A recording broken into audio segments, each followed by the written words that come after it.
Sosial, ngapain diskusi dengan DPRD bikin lama katanya. Mau diskusi apa lagi? Ngentaskan kemiskinan absolut. Bantu. Benar, mau diskusi apa lagi coba? Pokoknya untuk kepentingan rakyat nggak perlu lagi banyak diskusi apapun yang sudah dilihat oleh mata kita. Kalau memang sudah ada hal-hal yang membuat sesuatu yang janggal, udahlah, ambil keputusan. Itu namanya pemimpin, decision maker, pengambilan keputusan yang sangat cepat. Itu untuk kepentingan rakyat, Pak. Ono Surono, aduh nama nawanya mending Sunda pisan, tapi ulah Sunda pisan atau otakna, nya kan? Orang Sunda mah nggak kayak gitu, orang Sunda mah hebat, mau bagaimanapun juga tetap orang Sunda mah gawe, lain pikiran anak duit wae atuh, ya coba atuh diperhatikan tuh masyarakat, jangan maunya birokrasi aja, panjang lebar, diskusi segala macam. Emang apa tujuannya? Ujung-ujungnya untuk masyarakat kok, ya tetap tujuannya masyarakat. Tidak untuk kalian semua yang harus didiskusikan dan dimitingkan seperti apa itu. Wah, bikin pusing. Ya Pak Ono, tuh dengerin tuh. Pak Prabowo udah ngomong apa itu. Oke? Gak setuju sama program KDM yang masukin anak-anak ke barak militer. Tapi itu adalah pernyataan dari Gubernur Jawa Tengah. Aduh Pak ya, kalau kata saya mah mending gak usah ikut pusing Pak, karena segala kapusing nu aya di Jawa Barat sudah dipegang penuh oleh Bapak Aing, Kang Deddy Mulyadi, Gubernur Jawa Barat. Dan warga Jawa Baratnya sudah mempercayakan Jawa Barat ini kepada Pak Deddy. Pak, daripada Bapak pusing-pusing mikirin ide gebrakan program Gubernur Jawa Barat, lebih baik kalau Bapak buat gebrakan sendiri di Jawa Tengah untuk warga Jawa Tengah. Tapi saya mah tetap mendoakan ya Pak ya, mendoakan supaya bapak-bapak, ibu-ibu, gubernur provinsi yang lain bisa ikut membuat program atau gebrakan yang membuat warga provinsinya bangga, seperti yang dilakukan Bapak Aing.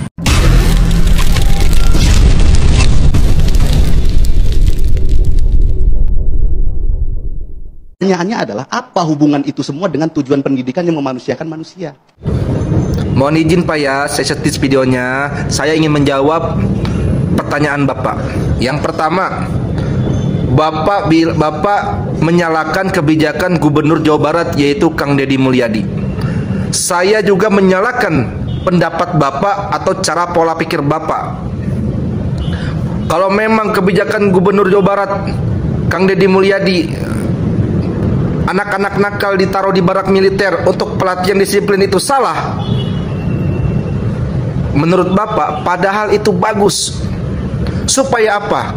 Supaya anak-anak mengerti disiplin, tidak lagi tawuran, tidak lagi memakai narkoba, tidak lagi minum-minuman keras. Karena kalau anak yang sudah 12 tahun ke atas dilembutin, itu tidak ada efek jerah Pak. Harus perlu pendidikan. Dalam Islam pun orang tua nyuruh sholat aja, sekali nggak didengar, 2 kali nggak didengar, 3 kali perlu disabet pakai lidi. Itu masih anak-anak, apalagi 12 tahun ke atas. Pondok pesantren modern, saya juga alumni pondok Pak. Anak-anak yang ngerokok, anak-anak yang pacaran, dibotakin, digundulin, dipamplet seminggu, pakai baju merah 1 minggu. Kurang keras apa Pak? Saya dulu sholat subuh ketiduran, diguyur seember pendidikannya. Telat ke masjid, dipukul pakai sabuk pahanya, pakai kabel dipukul, pakai sapu dipukul juga. Tapi itu melatih kedisiplinan saya, sehingga ketika saya sudah keluar, saya mengerti pendidikan kedisiplinan apa yang diajarkan di pondok pesantren modern. Wakil Ketua DPRD Provinsi Jawa Barat, fraksi PDIP, Ono Surono akhirnya berdamai dengan Gubernur Jawa Barat Deddy Mulyadi. Setelah aksi walkout dilakukan oleh sejumlah anggota fraksi PDIP sebagai bentuk protes terhadap pernyataan Deddy Mulyadi yang dianggap menyinggung DPRD Jawa Barat. Keduanya tampak kembali mesra saat bertemu di rapat paripurna DPRD Provinsi Jawa Barat. Meski sempat terlibat perselisihan, kedua tokoh masyarakat tersebut justru terlihat akrab satu sama lain. Bahkan ia dan beberapa anggota DPRD lain saling melempar candaan hingga tertawa bersama. Jadi, bagaimana tanggapan kalian? Tinggalkan komentarnya di bawah. kembali kena kritik ya. Kali ini bukan hanya kritik tapi combo. Kritik yang disertai tuntutan. KDM Kang Deddy Mulyadi itu dituntut untuk melakukan klarifikasi terkait pidatonya di acara Musrembang ya, di Balai Jaya Dewata. Udah nonton videonya belum? Video pidato Kang Deddy Mulyadi. Kalau menurut saya sih keren ya. Tapi di situ ada anggota dewan fraksi PDIP Perjuangan yang merasa itu mendiskreditkan. Mendiskreditkan itu apa ya? Mungkin secara terjemahan bebasnya mendiskreditkan itu berarti menjelekkan atau menurunkan wibawa. Coba cek dulu pidato Kang Deddy Mulyadi di sana tuh, di acara Musrembang tuh. Kalau saya sih mantap ya. Nah, di situ terkait dengan kolaborasi lah, yang kerjaan rapat-rapat melulu lah. Rapat ke-1, ke-2, ke-3 dan lain sebagainya ya. Jadi kali ini Kang Deddy ini disuruh klarifikasi. Sampai-sampai di rapat paripurna tuh anggota DPRD fraksi PDIP Perjuangan Jawa Barat tuh walk out, WO, ya keluar dari sidang gitu ya. Jadi kalau ini tidak diklarifikasi atau hubungan antara legislatif dan eksekutif nggak diperbaiki, ini akan WO terus katanya. Gimana nih netizen? Apa nih yang mestinya dilakukan Kang Deddy nih? Haruskah klarifikasi atau gimana ya? Atau perlu nggak klarifikasi menurut Anda? Coba cek videonya. Kita para netizen ini harus mengeluarkan suara loh. Harus bersuara. Karena suara netizen itu, suara masyarakat itu lebih tinggi dari suara wakil kita ya. Oke? Yang kedua, seperti saat penandatanganan persetujuan bersama dan berita acara, Deddy Mulyadi dan Ono Surono sempat salam komando sebagai bentuk damai di antara keduanya. Jabat tangan keduanya pun langsung mendapat sambutan riuh dari para anggota dewan lainnya. Deddy juga sempat memberikan candaan kepada Ono saat memberikan sambutan di rapat tersebut. Tokoh spektakuler kita yang sangat populer di antara polisi DPRD Provinsi Jawa Barat, Bapak Ono Surono. Saya sudah tahu Pak Ono, kontrak-kontrak medianya nanti sudah banyak ke depan, kata Deddy Mulyadi. Mendapat candaan itu, Ono Surono beserta anggota DPRD Provinsi Jabar lainnya terlihat tertawa lepas. Jadi, bagaimana pendapat kalian? Silahkan tulis komentarnya di bawah. Izin Pak Gubernur Jawa Barat, Kang Deddy Mulyadi, saya warga Jawa Timur, izin speak up untuk program Bapak yang bekerja sama dengan bapak-bapak tentara untuk memperbaiki karakter, untuk membentuk mental anak-anak di Jawa Barat. Jujur Pak, respect saya Pak, program Bapak. Kebetulan saya punya sedikit histori cerita Pak tentang pengalaman saya di ketarunaan. Kebetulan dulu di SMK saya ada program ketarunaan. Awalnya saya paling benci Pak dengan ketarunaan itu ya.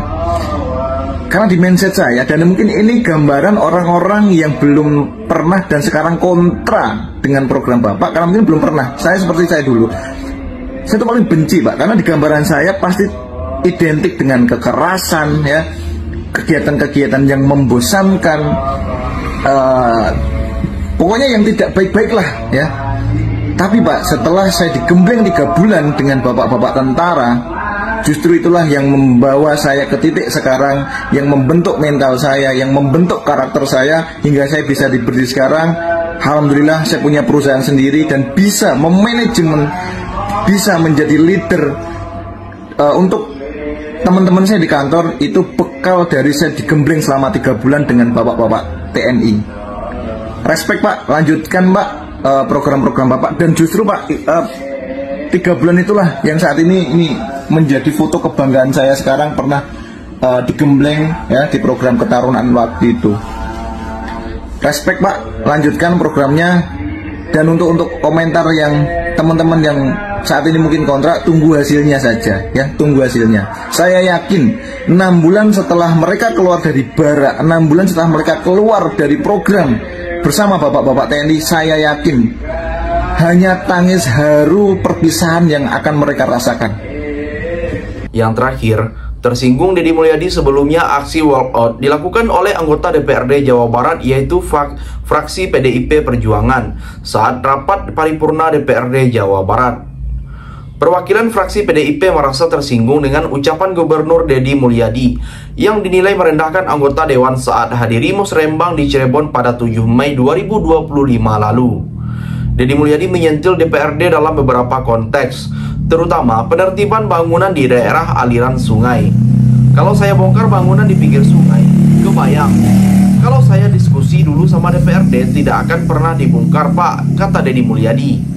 Karena DPRD ada konstitusinya, di situ ada partai A, partai B, partai C. Diskusinya berhari-hari. Nanti aspirasi berkembang, bangunan tidak dibongkar, ribut tidak berhenti. Makanya saya pilih bongkar sendiri. Kenapa? Agar Bapak tidak cacat, tidak pusing menghadapi konstituen, tegasnya. Jadi, sampai di sini bagaimana tanggapan kalian? Tinggalkan komentar di bawah sebanyak-banyaknya. Saya dari channel YouTube Segudang TV, pamit. Sampai jumpa.